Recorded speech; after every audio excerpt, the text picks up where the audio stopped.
अस्सलाम वालेकुम, मैं हूं दीन इम्तियाज़ और आप देख रहे हैं तख्ती ऑनलाइन। पिछले दिनों कुछ ऐसा हुआ कि मुझे फैसलाबाद जाना पड़ा, लेकिन मुझे फैसलाबाद का रास्ता मालूम नहीं था। मैंने अपने एक दोस्त को कहा कि मुझे गूगल मैप भेज दें। उन्होंने अपनी लोकेशन के कोऑर्डिनेट्स मुझे भेज दिए, जो कि मैंने अपनी गाड़ी के जीपीएस में फीड किए और मुझे रास्तों का पता चलता गया। मेरे लिए बहुत ज़्यादा आसानी हुई क्योंकि हम ज़मीन की हर पॉइंट को लॉन्गिट्यूड और लैटिट्यूड के साथ बयान कर सकते हैं। इस सिस्टम को हम टेरेस्ट्रियल कोऑर्डिनेट सिस्टम कहते हैं, जिसमें हम ज़मीन को मुख्तलिफ पोर्शंस में तकसीम करते हैं और किसी भी जगह पर हम अपनी लोकेशन को लैटिट्यूड और लॉन्गिट्यूड में बयान कर सकते हैं। लेकिन फ़ौरन मेरे जहन में ये ख्याल आया कि ज़मीन पर हर लोकेशन को बयान किया जा सकता है, हर शहर की लोकेशन को दूसरे शहर से मुनफरद किया जा सकता है, लेकिन सितारों को स्पेस में हम कैसे कोऑर्डिनेट सिस्टम से पहचान सकते हैं? हम स्पेस में जब ट्रैवल करते हैं तो हमें रास्तों का कैसे पता चलता है? हमें कैसे पता चलता है कि दो सितारों के कोऑर्डिनेट कैसे डिफरेंट होते हैं? तो आज हम इस सवाल का जवाब ढूंढेंगे कि स्पेस में कोऑर्डिनेट सिस्टम, जिसे सेलेस्टियल कोऑर्डिनेट सिस्टम कहा जाता है, वो किस तरह बनाए जाते हैं और वो कैसे काम करते हैं। लेकिन उसके लिए कुछ चीज़ें ज़रूरी हैं हमें मालूम हो। सबसे पहले मैं ज़मीन की तरफ आऊँगा और मैं आपको यहाँ पर ज़मीन दिखा रहा हूँ जिसमें एक रेड लाइन गुजर रही है, जो कि इसका एक्सिस ऑफ रोटेशन है। अब आप देखें कि यहाँ पर हमारे पास एक एक्लिप्टिक प्लेन भी है, एक हॉरिजेंटल लाइन है, एक्लिप्टिक प्लेन है, और इससे अगर मैं वर्टिकल बनाऊं तो जो एक्सिस ऑफ रोटेशन है उससे 23.5 का एंगल बना रहा है। इसका मतलब ये कि हमारी ज़मीन टेढ़ी है, टिल्टेड है, और इस टिल्टेड ज़मीन की वजह से ही मौसम हमारी ज़मीन पर बदलते रहते हैं। तो सबसे पहले आपने इस टिल्ट को याद रखना है कि हमारी ज़मीन जब घूमती है वो टेढ़ी होती है, वो टिल्टेड होती है। और अगर मैं ज़मीन को बीच में से काट दूँ, इक्वेटर से काट दूँ, तो आपके पास दो हिस्से बनेंगे, जैसे तरबूज को काटते हैं। ऊपर वाले हिस्से को हम नॉर्दर्न हेमिस्फीयर कहेंगे और नीचे वाले हिस्से को हम साउदर्न हेमिस्फीयर कहेंगे। जब ज़मीन सूरज के गिर्द घूमती है, आप यहाँ पर देख सकते हैं, तो ज़मीन टिल्टेड होती है। ज़मीन जब घूमती है और ज़मीन की टिल्ट अवे फ्रॉम सन होती है, अब देखें ये टिल्ट सूरज से दूर है, तो ऊपर वाले हिस्से में नॉर्दर्न हेमिस्फीयर में सर्दियाँ होती हैं और नीचे वाले हिस्से में गर्मियाँ होती हैं। इसी तरीके से वो मौसम जब ज़मीन की टिल्ट सूरज की तरफ होती है तो ऊपर वाले हिस्से में गर्मियाँ होती हैं, ऊपर वाले हेमिस्फीयर में गर्मी होती है और नीचे वाले हेमिस्फीयर में ठंड होती है। जब ज़मीन सूरज के सामने आती है तो हमारे पास स्प्रिंग होते हैं, और जब ज़मीन सूरज के पिछली तरफ आती है, वैसे तो ये भी सामने ही है, तो हमारे पास ख़ज़ां का मौसम होता है। तो आप यहाँ पर देखें कि इक्विनॉक्स वो पॉइंट है जब ज़मीन सूरज के सामने आती है और सूरज ज़मीन के इक्वेटर के बिल्कुल सामने होता है। ये देखें, ज़मीन का इक्वेटर है और सूरज इसके बिल्कुल सामने आ जाए, तो इसका इक्वेटर और सूरज का सेंटर आपस में अलाइन हो जाता है। इसे हम इक्विनॉक्स कहते हैं। हमारे पास स्प्रिंग इक्विनॉक्स होता है और हमारे पास ऑटम इक्विनॉक्स होता है। जबकि दूसरी तरफ हमारे पास एक और टर्म होती है जिसे सोल्स्टाइस कहा जाता है। समर सोल्स्टाइस और विंटर सोल्स्टाइस ये वो वक्त होता है जब सूरज आसमान में सबसे ऊपर होता है या सबसे नीचे होता है। अगर हम ज़मीन से उसे देखें तो इस वक्त गर्मियाँ होती हैं या सर्दियाँ होती हैं। मसलन मैं आपको एक तस्वीर दिखाता हूँ। ये तस्वीर एज्यूम करके बनाई गई है कि हम ज़मीन के ऊपर खड़े हैं और हम सूरज की तरफ देख रहे हैं। तो गर्मियों में सूरज ज़मीन से ऊपर से गुजरेगा, बिल्कुल ऊपर से, हमारे सर के ऊपर से गुजरेगा। गोया कि ये लग रहा है कि हमें ज़्यादा दूर है, लेकिन साए छोटे होंगे और गर्मी शदीद होगी क्योंकि सूरज बिल्कुल हमारे सरों के ऊपर होगा।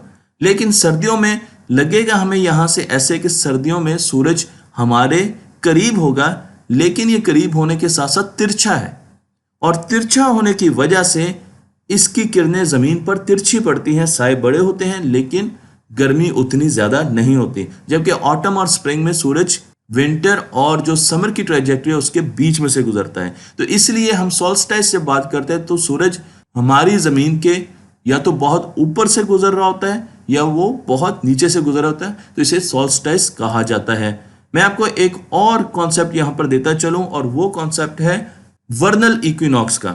ये वो वक्त है 21 मार्च, जब बहार आती है तो हमारा सूरज हमारी ज़मीन के इक्वेटर के बिल्कुल सामने आ जाता है। तो सूरज का लेवल और इक्वेटर बिल्कुल आमने सामने आ जाते हैं और इसे हम वर्नल इक्विनॉक्स कहते हैं। तो आप देख सकते हैं कि यहाँ पर टिल्ट खत्म हो जाती है। टिल्ट का वो ख़त्म तो नहीं होती, लेकिन टिल्ट का इफेक्ट ख़त्म हो जाता है। मसलन आप देखें, जब हम विंटर या समर में होते हैं तो टिल्ट या तो सूरज की तरफ होती है या सूरज से अवे होती है, लेकिन जब हम स्प्रिंग और ऑटम में होते हैं तो टिल्ट का इफेक्ट ख़त्म हो जाता है, क्योंकि हमारे सामने ज़मीन का दूसरा फेस आ रहा है। तो इसलिए इस पॉइंट को हम स्प्रिंग इक्विनॉक्स कहते हैं, इसे ऑटम इक्विनॉक्स कहते हैं। लेकिन वर्नल इक्विनॉक्स स्प्रिंग में होता है, 21 मार्च को होता है, जब सूरज की रोशनी हमारी ज़मीन पर सीधी पड़ती है। मैं आपको ये भी बताता चलूँ कि हमारी ज़मीन के मुख्तलिफ जोन होते हैं।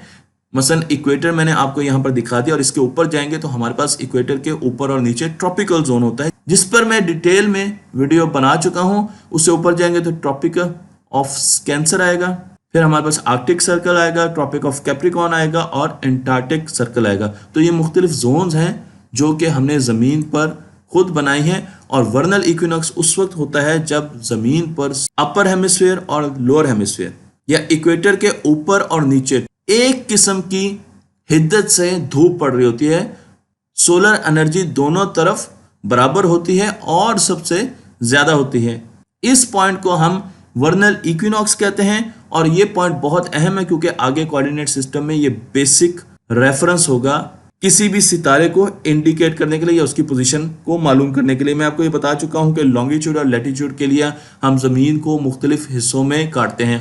मसलन आप यहाँ पर देखें तो लैटिट्यूड के लिए हम छोटे छोटे खरबूजे की तरह ज़मीन को काटते हैं, और लॉन्गिट्यूड को हासिल करने के लिए हम उसको हॉरिजेंटली काटते हैं। और इससे हमें अंदाज़ा हो जाता है कि किसी भी पॉइंट को कैसे लॉन्गिट्यूड और लैटिट्यूड में बयान किया जा सकता है। बिल्कुल ऐसे ही अब हम स्पेस की तरफ जा रहे हैं। तो हमने जब सेलेस्टियल कोऑर्डिनेट सिस्टम बनाना है तो सबसे पहले हमने एक इमेजिनरी स्फीयर बनाना है ज़मीन के गिर्द। यहाँ पर मैं आपको सेलेस्टियल स्फीयर दिखा रहा हूँ। तो ये वो स्फीयर है जिसमें सारी हमारी स्पेस बंद कर दी गई है और बीच में ज़मीन है। तो यहाँ पर सेलेस्टियल जो स्फीयर है उसका साउथ ज़मीन के साउथ के साथ कंसाइड कर गया है, एक हो गया है, और उसका नॉर्थ पोल जो है वो ज़मीन के नॉर्थ पोल के साथ एक हो गया है, और इक्वेटर दोनों का कॉमन है, यानी इक्वेटर का जो प्लेन है वो दोनों का सेम है। इस कॉन्फ़िगरेशन में जब भी हम किसी सितारे को देखते हैं तो ये आप देखेंगे ये बीच में ज़मीन है, और ये मेरे पास सेलेस्टियल स्फीयर है जिसकी बाउंड्रीज पर ये सितारे हैं। ये हमने अज्यूम किया है, तो हमारे पास ये रेफरेंस है, ये गैमा जो है ये रेफरेंस है। ये वो पॉइंट है जब सूरज ज़मीन के इक्वेटर के सामने आ जाता है, यानी कि वर्नल इक्विनॉक्स। तो हम इससे एंगल लेंगे और वहाँ तक जाएंगे जहाँ तक हम सितारे के बिल्कुल नीचे नहीं आ जाते, और फिर उसकी हाइट का एंगल लेंगे। तो मेरे पास यहाँ पर दो एंगल आ गए, एक है एंगुलर मूवमेंट जो मैंने की इक्वेटर के अलोंग, और दूसरी है उसकी हाइट। तो इसी तरीके से हम यहाँ पर देखते हैं हमारे पास जो रेफरेंस है वो रेफरेंस है वर्नल इक्विनॉक्स का। तो ये यहाँ पर देख सकते हैं कि वर्नल इक्विनॉक्स से हमने पहले मूव किया सितारे के बिल्कुल नीचे, जिसे हमने RA कह दिया, और उसके बाद जो हाइट थी उसकी उसे हम DEC कह रहे हैं। तो इन दोनों कोऑर्डिनेट्स में हम इस स्टार की लोकेशन को बयान कर सकते हैं।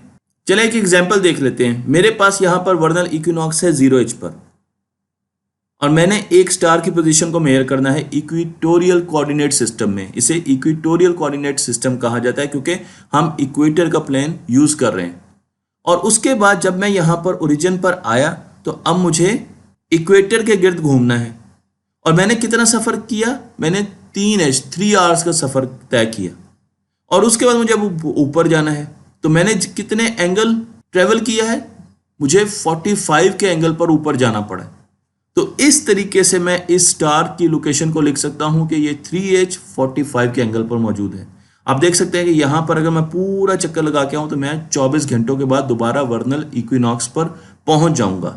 अब एक और कोऑर्डिनेट सिस्टम की बात कर सकते हैं जिसे हम एल्टीट्यूड और एजीमथ में बयान करते हैं। तो मेरे पास यहाँ पर एक आदमी है जिसके बिल्कुल सर के ऊपर जीनत है। ये एक इमेजिनरी पॉइंट है जो कि बिल्कुल हमारे सरों के ऊपर है, और मेरे पास जो ओरिजिन है इस वक्त वो है नॉर्थ। तो नॉर्थ से मैंने इस स्टार की लोकेशन को मेजर करना है। तो इस कंडीशन में मैं नॉर्थ से चलूंगा, आहिस्ता आहिस्ता आहिस्ता एंगुलर डिस्प्लेसमेंट लेता हुआ यहाँ पर पहुंचूंगा स्टार के नीचे, और फिर मैं ऊपर की तरफ चलना शुरू हो जाऊंगा, बिल्कुल वैसे जैसे हमने पीछे किया था। तो एल्टीट्यूड और एजीमथ। ये जो एंगुलर डिस्प्लेसमेंट है इसे एजीमथ कहा जाता है और फिर हमारे पास हाइट है। तो इन दोनों को बयान करके मैं इस स्टार की पोजीशन को निकाल सकता हूं। जीनत एक ऐसा इमेजिनरी पॉइंट होता है जो कि हमारे सरों के बिल्कुल ऊपर की तरफ होता है और इसे अमूमन कहा जाता है कि ये ग्रेविटी के ऑपोजिट है। तो जब चीजें नीचे गिरती हैं तो ये बिल्कुल उससे ऑपोजिट होता है। तो ये ऊपर की तरफ आपको एक इमेजिनरी सेलेस्टियल स्फीयर के ऊपर एक इमेजिनरी पॉइंट नजर आएगा। तो सेलेस्टियल स्फीयर जो है वो भी इमेजिनरी है और उसके ऊपर जीनत का पॉइंट है और उससे हमने रेफरेंस लेना है। तो ये हमारे पास ओरिजिन है। हम नॉर्थ में गए, नॉर्थ से फिर एजीमथ कैलकुलेट किया, फिर हमने एल्टीट्यूड कैलकुलेट किया और हमें उस स्टार की लोकेशन का पता चल गया। बहुत सी ऐसी टेलीस्कोप्स यही कोऑर्डिनेट सिस्टम इस्तेमाल करती हैं और मैं आपको बता चुका हूं कि एजीमथ एंगुलर डिस्टेंस होता है। तो जब आप टेलीस्कोप का इस्तेमाल करते हैं तो आपके पास मुख्तलिफ स्केल्स होते हैं जिससे आप इन एंगल्स को मेजर कर सकते हैं और फिर आप उस स्टार की लोकेशन को बयान कर सकते हैं। तो इस तरीके से मुख्तलिफ किस्म की मैंने आपको एग्जांपल्स दी हैं, लेकिन याद रखने की बात यह है कि अब वर्नल इक्विनॉक्स हमारा ओरिजिन नहीं है बल्कि हमारा ओरिजिन नॉर्थ, जमीन का नॉर्थ है। तीसरे कोऑर्डिनेट सिस्टम को एक्लिप्टिक कोऑर्डिनेट सिस्टम कहते हैं और इसमें हमारे पास जो प्लेन हमने यूज करना है वो प्लेन है जो कि जमीन पर रहकर हम देखते हैं कि सूरज जमीन के गिर्द कैसे घूमता है। तो आप यहां पर देख सकते हैं कि ये सूरज का हमने एक इमेजिनरी पूरा का पूरा पाथ बनाया है। इसमें हमने ज्यूम किया है कि जमीन अपनी जगह पर साकिन है और सूरज उसके गिर्द घूम रहा है। आप नीचे जो ब्लैक कलर की लाइन देख रहे हैं ये है सेलेस्टियल इक्वेटर जिसकी हमने पहले बात की थी, लेकिन अब हम इक्लिप्टिक प्लेन की तरफ जा रहे हैं जो कि सेलेस्टियल इक्वेटर से डिफरेंट है। तो आप यहां पर देख सकते हैं कि इक्लिप्टिक प्लेन आपको ऑरेंज कलर में दिखाया गया है। तो इस तरीके से अब हम इक्लिप्टिक प्लेन से तमाम चीज़ों को देखेंगे। हमारे पास नॉर्थ पोल, साउथ पोल और बाकी चीज़ें हैं, लेकिन जो प्लेन हम यूज़ करेंगे ओरिजिन के लिए, चीज़ों को ट्रैक करने के लिए, वो इक्लिप्टिक प्लेन होगा। मैं आपको यहाँ पर इक्लिप्टिक कोऑर्डिनेट सिस्टम दोबारा दिखा रहा हूँ। तो आप देख सकते हैं कि ये हमारे पास ब्लैक कलर की जो लाइन है ये हमारे पास इक्वेटर है, सेलेस्टियल इक्वेटर है, सेलेस्टियल स्फीयर का इक्वेटर है। लेकिन जो नीले रंग का आपको प्लेन नजर आ रहा है, लेकिन जो नीले रंग का आपको स्फीयर नजर आ रहा है ये है इक्लिप्टिक प्लेन। और अब हमने इसके लिहाज से अपने कोऑर्डिनेट्स को मेजर करना है। तो ये तीसरी किस्म के हमारे पास कोऑर्डिनेट सिस्टम हो गए। गैलेक्टिक कोऑर्डिनेट सिस्टम की तरफ आते हैं और इनको मेजर करने के लिए आपने इस सितारे की पोजीशन को मेजर करना है। तो आप सूरज से हमारी जो मिल्की वे गैलेक्सी है, सूरज का वो वाला एंगल लेंगे जो कि उसके सेंटर की तरफ जाता होगा। ये मिल्की वे गैलेक्सी का सेंटर है जहां पर एक ब्लैक होल है, इसे हम 0,0 कहते हैं। तो ये हमारे पास ओरिजिन है। अब सूरज से इस सेंटर को जो लाइन मिलाती है वो ओरिजिन है। तो यहां से हमने एंगुलर डिस्टेंस लेते हुए सूरज के इस सितारे के बिल्कुल नीचे चले जाना है और फिर हमने हाइट लेनी है। तो मेरे पास लॉन्गिट्यूड और लैटिट्यूड आ गए, 2 पॉइंट आ गए, लेकिन रेफरेंस या ओरिजिन जो है वो डिफरेंट है। इसका हमने ख्याल रखना है। तो मैं आपको एक और एग्जांपल देता हूं कि मेरे पास सूरज है और हमारे पास यहाँ पर ये एक सेलेस्टियल स्फीयर हमने बनाया हुआ है और ये मिल्की वे का ओरिजिन है। तो इस वक्त यहाँ पर लॉन्गिट्यूड और लैटिट्यूड दोनों 0 हैं, लेकिन यहाँ से जब मैं ट्रेवल करूँगा, अब आप देखें कि मैं लॉन्गिट्यूड बढ़ाता जा रहा हूँ और फिर मैं इस सितारे के बिल्कुल नीचे आ गया। तो अब मैंने आहिस्ता आहिस्ता लैटिट्यूड जो है उसको बढ़ाना है। तो इसका जो लॉन्गिट्यूड है वो I है और लैटिट्यूड B है। तो ये इसके कोऑर्डिनेट सिस्टम है। गैलेक्टिक कोऑर्डिनेट सिस्टम को अगर हम यूज कर रहे हैं तो उसमें इसके कोऑर्डिनेट सिस्टम इस तरीके से निकलेंगे। तो हमने क्या किया जी, हमने 4 किस्म के कोऑर्डिनेट सिस्टम पढ़े। गैलेक्टिक कोऑर्डिनेट सिस्टम पढ़े, हमने एजीमुथ कोऑर्डिनेट सिस्टम को देखा, फिर हमने एक्लिप्टिक कोऑर्डिनेट सिस्टम को देखा और सबसे पहले तो हमने इक्वेटोरियल कोऑर्डिनेट सिस्टम को देखा। तो हमने 4 किस्म के कोऑर्डिनेट सिस्टम पढ़े हैं जो कि आपको आगे इस कोर्स में बहुत ज़्यादा काम आने वाले हैं। इसी तरीके से अब हम बात करते हैं टाइम की मेजरमेंट के लिए, क्योंकि हमें टाइम को भी मेजर करना होता है और उसका भी रेफरेंस हमें मालूम होना चाहिए। तो हमारे पास 2 किस्म के टाइम्स होते हैं, एक को साइनोडिक टाइम कहा जाता है या साइनोडिक डे कह लें और दूसरे को साइड्रियल डे कहा जाता है। तो जो साइनोडिक डे होता है इसे हम सोलर डे भी कहते हैं। मतलब मेरे पास 2 किस्म के सितारे हैं, एक है लोकल स्टार जिसे हम सन कहते हैं और एक बहुत दूर एक सितारा है। जमीन इस वक्त सूरज के बिल्कुल सामने और इस पॉइंट को देखें ए को। तो जमीन ने पूरा एक चक्कर लगाना है और हमें पता है कि जमीन सूरज के गिर्द 24 घंटे में एक चक्कर लगाती है। तो जमीन जब चक्कर लगाएगी तो वो आहिस्ता आहिस्ता यहां पर पहुंचेगी। तो अब इस वक्त ये जमीन इस स्टार के तो पहले ही ये पॉइंट अलाइनमेंट में था, बिल्कुल सीध में था, क्योंकि ये सितारा बहुत दूर है। स्क्रीन में आपको करीब नजर आ रहा है लेकिन बहुत दूर है। लेकिन जैसे ही जमीन का ये पॉइंट यहाँ पर आ गया तो ये दोबारा इस सितारे के अलाइनमेंट में आ गया, सीध में आ गया, लेकिन सूरज की सीध में नहीं आया। तो यहाँ पर इसका पूरा का पूरा एक दिन इस सितारे के लिहाज से कंप्लीट हो गया, जो कि 23 घंटे 56 मिनट का हो गया, जिसे साइडेरियल डे कहा जाता है। छोटा दिन है लेकिन ये एक दूसरे दूर के स्टार के लिहाज से दिन है। लेकिन जमीन को अपने सूरज के लिहाज से रेवोल्यूशन, अपनी पूरी रोटेशन को कंप्लीट करने के लिए अभी 4 मिनट की और जरूरत है। तो 4 मिनट के बाद 24 घंटे जब होंगे तो हमारा साइनोडिक डे कंप्लीट हो जाएगा। तो दो किस्म के दिन होते हैं, एक हमारा लोकल जो सन होता है उसके लिहाज से जो दिन होगा उसे साइनोडिक डे कहते हैं, जो 24 घंटे का है, और किसी और स्टार से रिलेटेड जो डे होगा उसे साइडेरियल डे कहा जाता है। यही चीज मैंने आपको यहां पर दिखाई है। तो आप देख सकते हैं कि इस वक्त ये हमारा ओरिजिन है पॉइंट, तो हमारे पास वो सितारा और सूरज बिल्कुल अलाइन है अगर हम जमीन से देखें। लेकिन अब जमीन चक्कर लगा रही है, चक्कर लगा रही है। जब जमीन यहां पर आई तो ये जो दूर का सितारा है ये बहुत दूर है, तो ये इस वक्त अलाइन हो गया।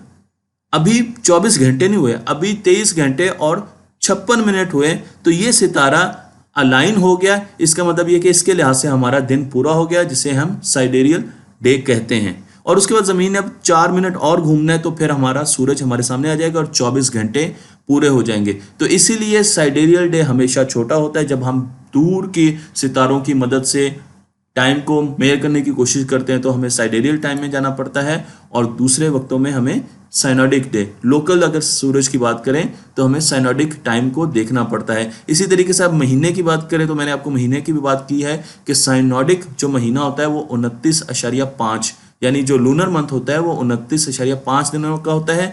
लेकिन साइडेरियल जो हमारे पास आता है वो 27.3 दिनों का होता है। तो यहां पर भी कम दिन इस्तेमाल हो रहे हैं साइडेरियल टाइम में।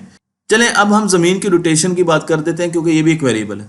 जमीन अपने एक्सिस के गिर्द घूम रही है, और जमीन के नॉर्थ में एक स्टार होता है जिसे नॉर्थ स्टार कहा जाता है। इसका असल नाम पोलैरिस है, और हम हमेशा ये कहते हैं कि अगर हम कभी भी गुम हो जाएं तो नॉर्थ स्टार से हम डायरेक्शंस निकाल सकते हैं, जिस पर मैं बहुत सी वीडियो बना चुका हूं। लेकिन क्या हमेशा नॉर्थ स्टार पोलैरिस ही होता है? जी नहीं, क्योंकि जमीन अपने एक्सिस के गिर्द वॉबल करती है।